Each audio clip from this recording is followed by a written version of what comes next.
Hey you guys, it's your girl Ariel, the gracious, the well-informed, the NurseBae. I'm so thankful to be here with you all today. I cannot believe that we have made it to the election day. Like tomorrow we will have a new president of the United States. That's crazy. I know it's a viral post going around saying that the United States will be having a gender reveal party tomorrow. Will it be a boy or a girl?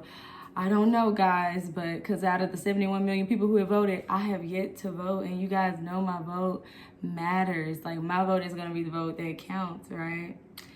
Well, we shall see. All I do know is that if it's not a boy tomorrow, I have a feeling that we will have another January 6th event take place. I truly believe that. It's so obvious because it's been so much tension at the polls and ballots have been getting burnt up across the nation. It's crazy, to the point where government officials are having to go to the news channels and say, hey, if any militia is originated in retaliation of the president, there's going to be an issue. They had that white man up there saying, F around and find out. He really said that. Bruh. So I truly feel like that was for certain supporters who did the January 6th craziness. I don't know, but in later days, Kamala has been saying that she's going to offset a plan for black men, an agenda for black men, one that will cater to their families, lowering costs so that they can actually provide for their families. Also, buying into cryptocurrency and regulating that as a whole, especially in the realms that cater to black health and black men health and the disproportionate diseases that attack black men more than any other race of men. So she's going on to do some things. Also loan forgiveness. I don't know why she didn't say this months and months ago, but sometimes they just try to strengthen their Democratic coalition. So they'll say, little things right before election to try to, strengthen their chances of winning. But, she has an agenda for black men. One that's going to equip them with the resources necessary so that they can have some economic freedom. And I think that's a great thing. I wish she would have, spoke more on this earlier in her campaign. But hey, I feel like people just sometimes they leave the best for last. But we also have to remember this is also the woman that said that she can do anything primarily for black people. So, I don't know, we're in a bit of a dilemma. Or at least I am. Again, I haven't even voted yet. But I feel like we're in a bit of a dilemma because on one side you have Kamala, and I feel like she's going to be a person, especially from a liberal stance, that is going to back a lot of agendas that may not be that good and beneficial for African American community. I feel like she's going to back a lot of detrimental agendas. But so many people have already voted. A lot of things are already set in stone, so we shall see as far as that goes. And then with Trump over here, I have to take into account Project 2025. I spoke about this months ago. I don't feel like that policy will really benefit people who look like me. I know a lot of black people are still in that chokehold from that $1,200, that Donald Trump gave us years ago. I'm pretty sure he done spent that up. But I just don't feel like the loyalty is warranted with him. I don't know, but we shall see. Like, we truly don't know who the president will be tomorrow. It looks like they're so close, but who knows? The Electoral College, they're not done voting yet. We know that their vote matters the most, and my vote, of course. But we shall see. I don't know. Like, I really, really don't know. When I take into consideration, BRICS, Great Britain, Russia, India, China, South Africa, all joining forces to no longer uphold the US dollar. When I think of 150 countries have dropped the US dollar as their primary source of currency. It's like, if your money doesn't matter internationally, what is the stance of your country internationally? It's just a lot going on. I wish they would have spoke more on those subjects. I know we're at that point where, as a whole, they want to push this digital currency onto us, but still, like, your dollar form of currency, where it stands on a global scale, really reflects the state of your country. I don't know. So it's just a lot. I feel like a lot of people are well within their rights for, of course, choosing who they want to choose. You know, I'm not here to try to endorse anyone. Anyone who ever watches my pod and my platform knows that I've never endorsed either party. I confront both parties for things that I feel aren't beneficial to people who look like me and people, you know, as a whole. I think it's really scary.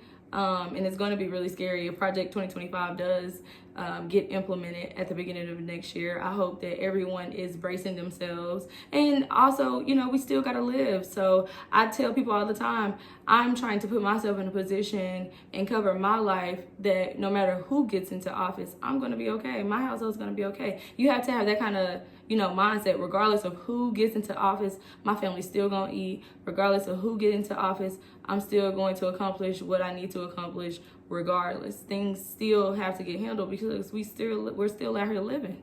You know, I do feel like a lot of things are going to change though. I know that they're trying to do a complete reenactment of the government. They're trying to change the government as we know it, you know, if the Republicans get into office.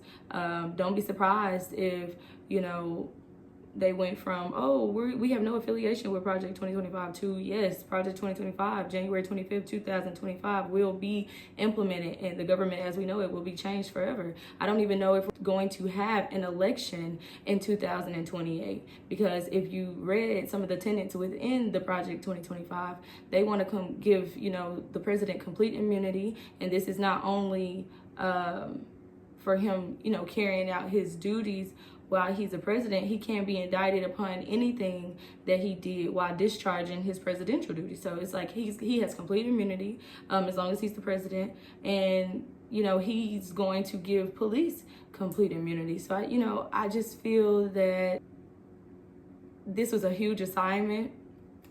I feel like it was a burden on so many people.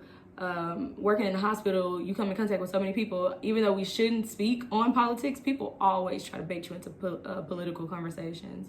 I, for one, go with whoever they seem like they want to go with. Hey, you a Kamala fan? Hey, I'm a Kamala fan too. I hope she wins. Hey, you a Trump supporter? Hey, I'm just trying to get through my shift. I really don't care enough. Politics don't make me emotional in the fact that I hate you because of your political stance. If anything, it just shines a light on your beliefs and what you hold to be true for you. And I feel like instead of attacking people for their political beliefs, just take them for who they are. People will show you who they are every time. Like, I'm not going to hate you because of your political stance. I just now know how you think and how you feel about certain things. It's just that simple. I'm going to get through my shift, okay? But within that, it just shows you that there are so many people who feel like they have to choose the lesser of the two evils. It really regurgitates the stance of America when Trump was going against Hillary.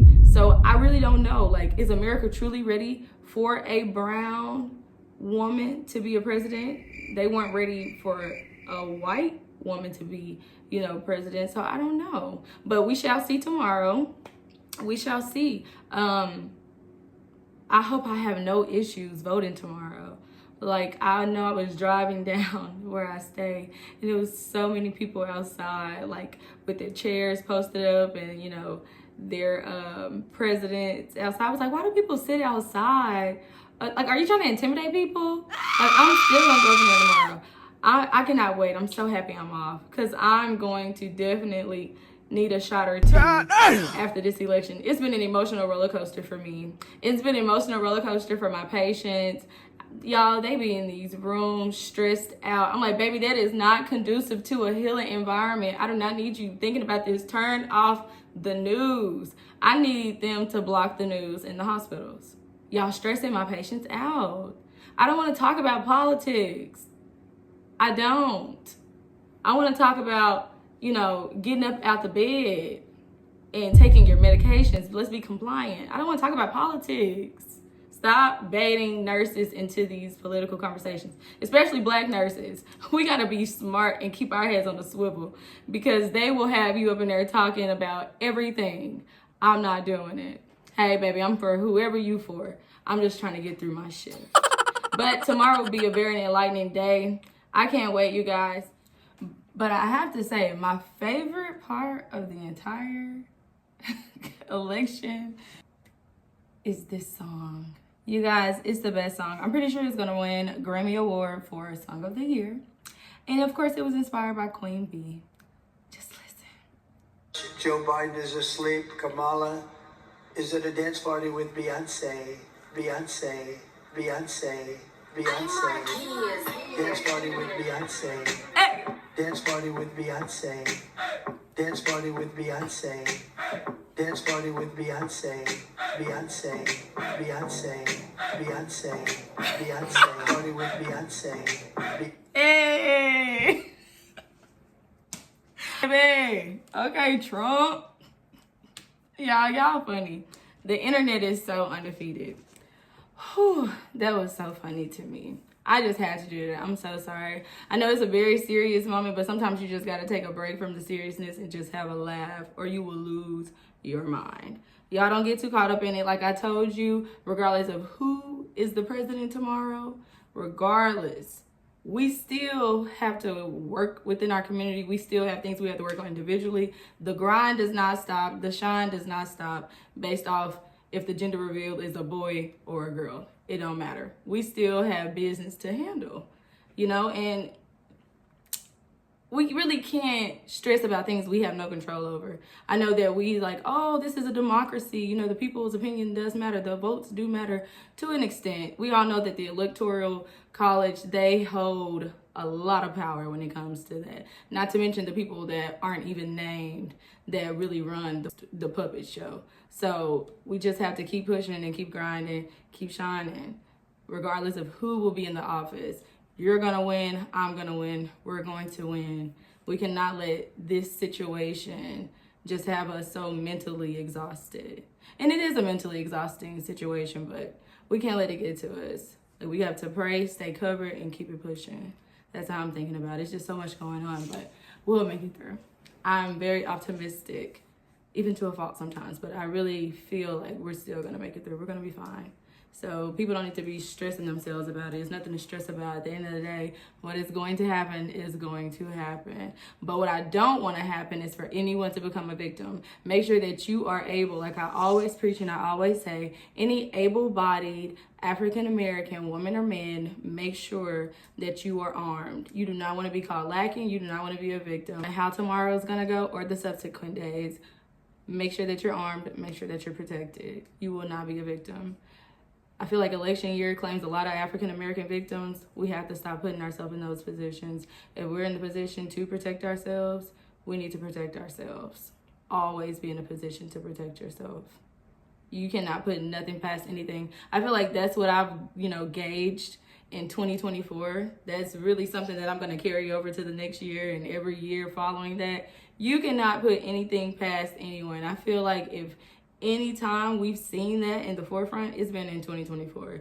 Like Cat Williams said, the truth will be revealed in 2024. And so many truths were revealed by people that we would never think, would do this or that. Situations that we couldn't fathom happening, like these school shootings. Of course they happen, but it's still always such shocking, gut-wrenching experience every time it happens. The shooting inside of the public stores, like here in Arkansas and Fordyce. Random occurrences that always reinforce that we really don't know people. We really don't know how bad it can get. You always need to stay prepared.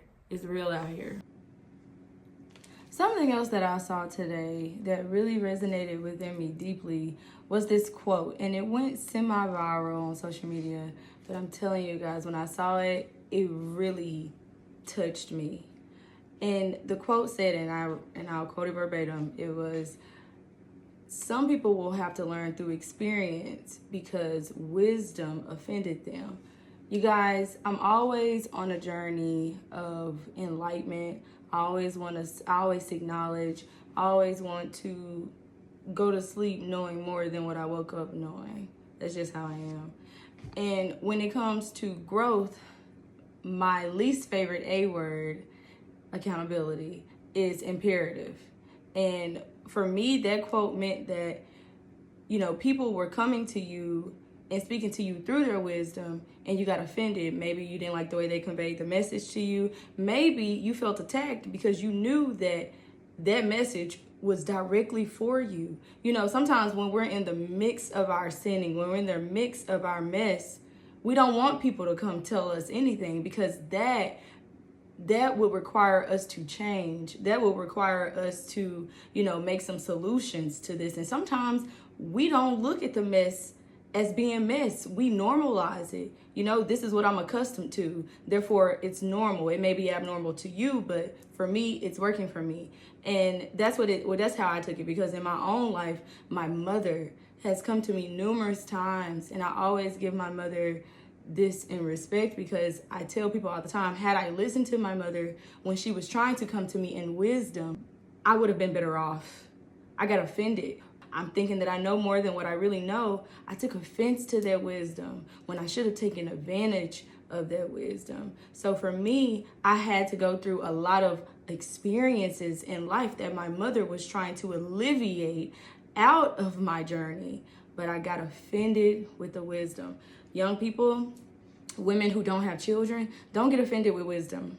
Don't get offended with wisdom, and always lead with logical thinking, and always exercise your God-given common sense. I know common sense is not common, but it really needs to start being common, especially in my community, because when people are in your life and they keep reiterating certain things to you, they may be telling you, hey, this crowd is not for you. Hey, that man is not for you. Take time to listen.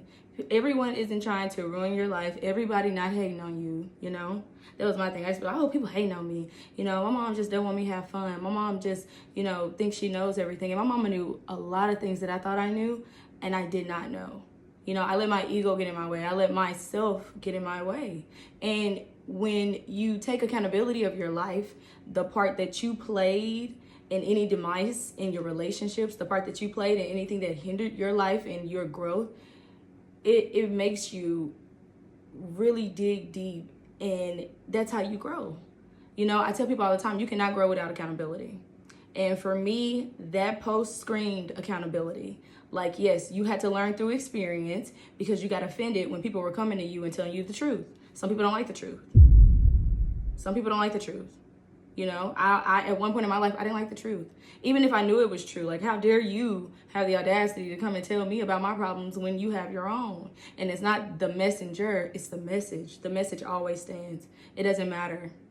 People who have life experiences, and they see you possibly going through similar experiences, they have the right to tell you about that, especially if it's in your best interest. I tell people all the time, had I listened to my mother, I would have been where I wanted to be faster in life. And certain situations that I went through, I never would have went through them. So listen to the wisdom that people are speaking within your life. You will be so much better for it.